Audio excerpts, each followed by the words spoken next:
It's time for us to have a look at the newspapers, just to peruse through the top page and see what to expect inside the Daily Nation, the Standard, and also the Business Daily. Starting us off is the Daily Nation. The top story here is why Ruto Raila saved Sakaja. These are some of the reasons that have been highlighted. Number one, worry about disruptive poll campaigns in the capital city if governor and deputy were ousted. Number two, fear of a showdown with former DP Rigathi Gachagua in by-election and impact on 2027, page 4, and concerns broad-based government critics exploiting ouster plot to derail Unity Pact. Remember, Johnson Sakaja ran with the UDA ticket, and this is a story that has been covered extensively, adding that President and ODM leader met hostile Nairobi MCA separately to broker truce. So we continue to follow up with that story and see how it ends. More stories I see here is after 45 billion NTSA deal,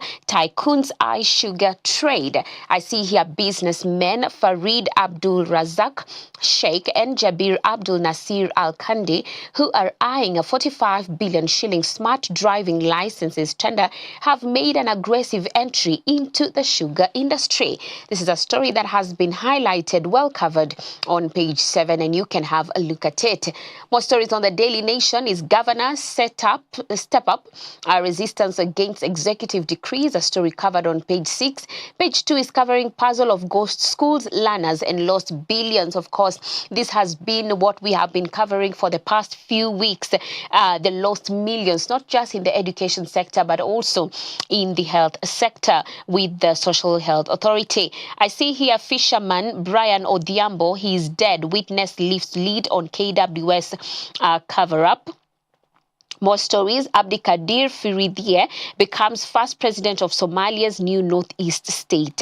A story covered on the Daily Nation. More stories I see here. Friends of Karura sue government over e-citizen payment entry free increment. I can see a picture here of some citizens who look very much agitated by the increase of the entrance fee. I also see on the Daily Nation something here. Lawyer moves to quash cybercrime bill over vague religion clause. So this is also reported on the Daily Nation. You can have a look at it in more details.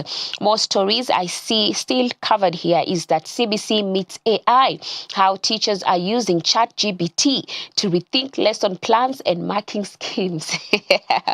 I'm telling you, ChatGPT is definitely burdened with quite a lot. I don't think it can be burdened, but definitely we are seeing so many people, so many institutions even running to ChatGPT to change some of the things they were used to. So now teachers are going there to rethink lesson planning and all. Looks like they no longer trust in their own ways. But I guess it's also good just to see more creative ways. But I believe we should not highly depend on ChatGPT. One thing I notice is that it can make you have a mind block whereby you're not even thinking. You just want that robot to think for you. So we have to use it sparingly as well. Maybe just for more information, but don't make it the core of whatever it is you want to learn. But let's look at the Standard this morning and see what is being reported. And I see the story here. Jubaland fighters boast of seizing farms in Mandera and even thank Kenya for the warm welcome. As citizens flee their homes and government maintains an ominous silence. This is no isolated incident from classrooms in Mandera turned into barracks to fishermen gunned down on Lake Turkana. Kenyans are left to bury their dead and abandon their homes as the officials looks away. The president is keen on politics. The CDF is missing in action, while the Defense Cabinet Secretary is only seen on the lawns of State House during cabinet meetings. A story covered on page 4 and also 5. I also see a quote here by Fatuma Abdullahi Hussein, who is a Mandera resident. I have moved my 92-year-old husband to Suftu together with our children on a day mid last month when the village turned into a battleground for Jubaland and Somalia National Army. So we pray for peace over that nation. And I also see Enterprise here saying unease as Chinese eye pie of lucrative retail market.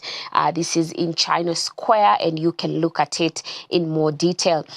Still on that story, battle for retail business hots up as Chinese traders eye pie of local market. It's been given in more details as well in the Standard Digital. I also see cash-strapped schools send learners home as capitation delays bite.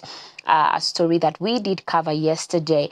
Still here, I see a story that has been covered on the Daily Nation. Several Nairobi MCAs say they were threatened to drop the impeachment attempt against Governor Johnson Sakaja. Of course, we've read that ni kama waliitwa kando. So now the Standard here is telling us that some of them, actually several, were in fact threatened with regards to trying to impeach Johnson Sakaja.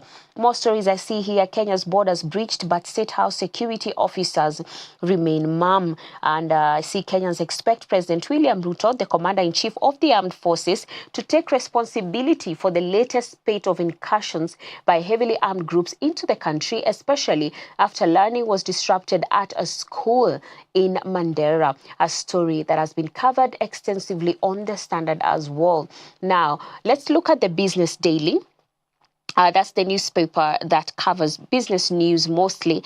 And the top page here is saying Kenyans insure food crops, dogs, horses for 36.7 billion. Wow, people have insured dogs. That's interesting. I thought these were things that happen in the Western world. But anyway, climate shocks drive crop livestock insurance uptake. Covers for beef, dairy, cattle, the largest at 9.4 billion shillings. So that's a story covered on the Business Daily. More story, State House withdrew 3.6 billion shillings for travel meetings in 42 days.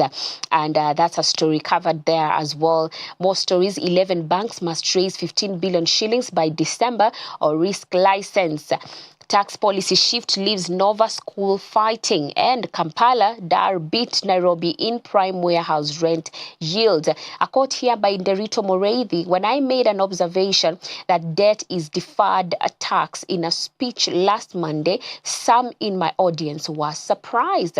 A story covered on the Business Daily on the intelligence pullout. So that's it for the newspapers this morning. You can grab a copy of your favorite, get to be on the know, and let's continue to pray for our nation, Kenya, for peace, for prosperity, for wisdom, and for godly leaders. And for those who would love to tune into Hope FM at the top of every hour, you will receive some good news updates right here on Hope TV. 7 p.m. we have Dira, and of course, 9 p.m. we have Newswatch. So let's have a look at the video of the day now.